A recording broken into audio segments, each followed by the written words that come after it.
बिस्मिल्लाहिर्रहमानिर्रहीम। अस्सलाम वालेकुम। कैसे हैं आप सब? उम्मीद है अल्लाह ताला के फ़ज़ल करम से आप सब खैरियत से होंगे। मैं भी अल्लाह का शुक्र ठीक हूँ। व्यूअर्स, आज जो रेसिपी मैं आपसे शेयर करने लगी हूँ ना, यकीन मानिए इतनी शानदार, इतनी ज़बरदस्त है ना कि आप एक दफ़ा इसे बना लेंगे ना तो बार बार आप इसे बनाने पे मजबूर हो जाएंगे। आप देख रहे हैं कितने क्रिस्पी और बहुत ही मज़ेदार है। और व्यूअर्स, ये हैं वेजिटेबल कबाब। जिन घरों में बच्चे वेजिस नहीं खाते उनके लिए तो ये बहुत ही शानदार रेसिपी है, जो बहुत ही आसान, बहुत ही झटपट बनती है और बहुत ही हेल्दी है। आप देखते हैं कि व्यूअर्स, जब भी हम बैंगन आलू बनाएं तो हमारे बच्चे तो कभी भी नहीं खाते हैं। तो व्यूअर्स, मेरे घर में भी ऐसा ही है। तो मैं जब इस तरह से मैंने ये आलू बैंगन के बनाए ना कबाब, तो व्यूअर्स मेरे बच्चों ने इतने शौक़ से खाए और यकीन माने बच्चों को पता भी नहीं लगा कि मैंने ये सब्जियों के बनाए हैं। तो व्यूअर्स, इसके लिए मैंने ले लिए हैं 3 पाव मैंने बैंगन ले लिए हैं, आधा किलो मैंने आलू ले लिए हैं। और इनको मैंने ना इसको काटने के बाद छोटे-छोटे इसकी क्यूब कटिंग करने के बाद मैंने इनको वॉश कर लिया था। और व्यूअर्स, आपने भी इसी तरह करना है और इसका पानी अच्छे से आपने ना खुश्क कर लेना है, तो ताकि इसमें ना मॉइस्चर ना रहे। क्योंकि हमने कबाब बनाने मैंने ले लिए 2 हरी मिर्चें, 1 छोटी शिमला मिर्च ले लिए, इसकी भी सीड रिमूव कर लिए थे। एक आधा प्याज मैंने ले लिया था छोटे साइज़ का, और मैंने ले लिया है धनिया पुदीना, और आधा मैंने टमाटर ले लिया था, इसके सीड भी मैंने रिमूव कर दिए थे। तो व्यूअर्स, इसको जो है ना, इन सब चीज़ों को ना हमने ना अच्छे से चॉपर कर लेना है। ये इतने मज़ेदार कबाब बनेंगे ना, आप देख रहे थे कि इसमें कोई गोश्त नहीं है, कोई कीमा नहीं है, कोई चिकन हमने ऐड नहीं करना है। और इसकी लुक आपने देखी है कितनी ज़बरदस्त है, बहुत ही टेस्टफुल बनते हैं।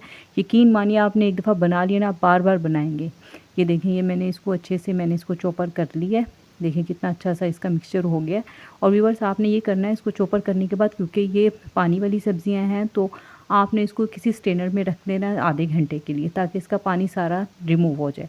अगर आपको जल्दी आ तो आप इसे किसी कपड़े में डाल के इसका पानी स्क्वीज़ कर लें, क्योंकि ये पानी अगर इसमें हुआ ना तो आपके कबाब अच्छे नहीं बनेंगे। तो ये देखें कितना खुश्क सा हमारा ये मिक्सचर है। अब हमने इसमें चंद मसाले डालेंगे। हमारे पास है 2 टेबल स्पून जो है ना भुना कुटा धनिया और ज़ीरा है, और 1 टेबल स्पून जो कुटी लाल मिर्च है, 1 टी स्पून जो है नमक है, और 1 टेबल स्पून कुटा अनारदाना है। ये ऑप्शनल है, अगर आपके पास हो तो डालने, अगर नहीं है तो आप स्किप कर दें। व्यूअर्स, ये इतने शानदार बनेंगे ना, यकीन मानिए बहुत मज़ेदार होते हैं। अब इसमें हमने डाल लेना है 1 अंडा डाल लेना है। हमने इनको और मज़ीद हेल्दी बनाना है। इसको बहुत कम मसालों से बहुत ही शानदार ये कबाब तैयार होंगे। अब हमने इसमें डालना है बेसन। व्यूअर्स, बेसन आपने ना इसको थोड़ा थोड़ा करके डालना है, ताकि ना आपके ये ना हो कि कबाबों में सारा बेसन ही भर जाए और आपके कबाब का बेसन का ही टेस्ट आए, उसके सब्ज़ी का टेस्ट ही ना आए। मैं ये छोटे टीस्पून से डाल रही हूँ, इसलिए मैंने ये 4 डाले, जबकि इसमें मैंने अभी इस वक्त मैंने 2 टेबल स्पून जो है ना बेसन के ऐड किए हैं। उसके बाद मैं देखूँगी अगर ज़रूरत हुई तो मैं इसमें फिर और ऐड करूँगी। जी व्यूअर्स, आपने इसको अच्छे से मिक्स कर लेना है। आपने इतना मिक्स कर लेना है कि आप जब इसको हाथ में पकड़े ना, तो इसमें ना इसके आपको पता चले कि हाँ, ये एक बाइंडिंग सी इसकी हो गई है सब मसालों की, और ये जुड़ रहे हैं आपस में। व्यूअर्स, इसको बनाना बहुत मुश्किल नहीं है, बहुत ही आसान और झटपट बन जाते हैं। मुझे इसमें लगा था कि बेसन थोड़ा सा कम है, तो मैंने इसमें बेसन थोड़ा सा और ऐड कर लिया था, ताकि क्योंकि अभी इसमें ना बाइंडिंग नहीं हो रही थी 2 टेबल स्पून से। तो अगर आप अपने अकॉर्डिंग जो है ना व्यूअर्स, नमक मिर्च ना कम या ज़्यादा कर सकते हैं, वो आपके अपने टेस्ट के अकॉर्डिंग जैसे आपको पसंद हो।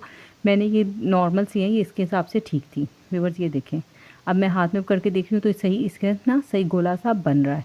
कबाब इसका इजीली बन रहेगा। अब मैं आपको हाथ के हाथ इसके कबाब भी बना के दिखाती हूँ, और इसके आप दिखाती हूँ कितना ईजीली बन जाते हैं।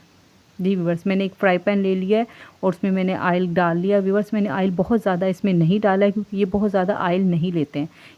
ये अपने अंदर जो है ना ऑयल को अब्जॉर्ब करते ही नहीं है। ये बस थोड़ा थोड़ा जितना इसमें फ्राई होते हुए लगता है, बस उतना ही लगता है, बाकी ऑयल आपका इसमें नहीं जाता है। व्यूअर्स, साथ साथ मैं इसमें बना बना के डाल रही हूँ। ये भी हमारे फ्राई पैन में थोड़ी सी जगह है, तो मैं इसमें और भी कबाब बना के डाल देती हूँ।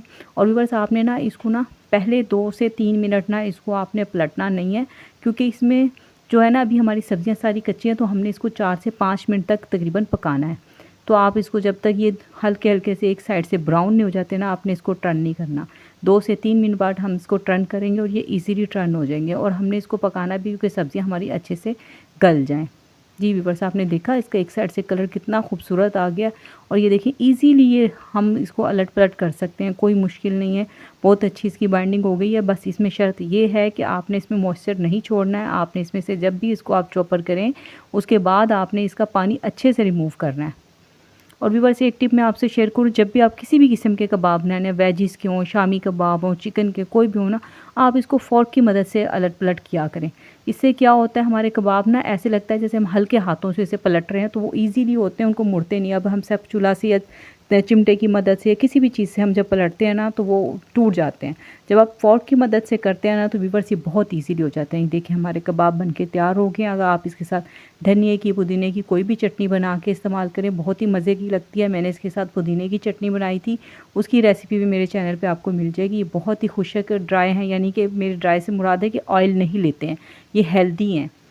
तो आप, अगर आपको मेरी रेसिपी पसंद आई हो तो मेरे चैनल को सब्सक्राइब करें, वीडियो को लाइक करें। मिलते हैं नेक्स्ट वीडियो में। ओके जी, अल्लाह हाफ़िज़।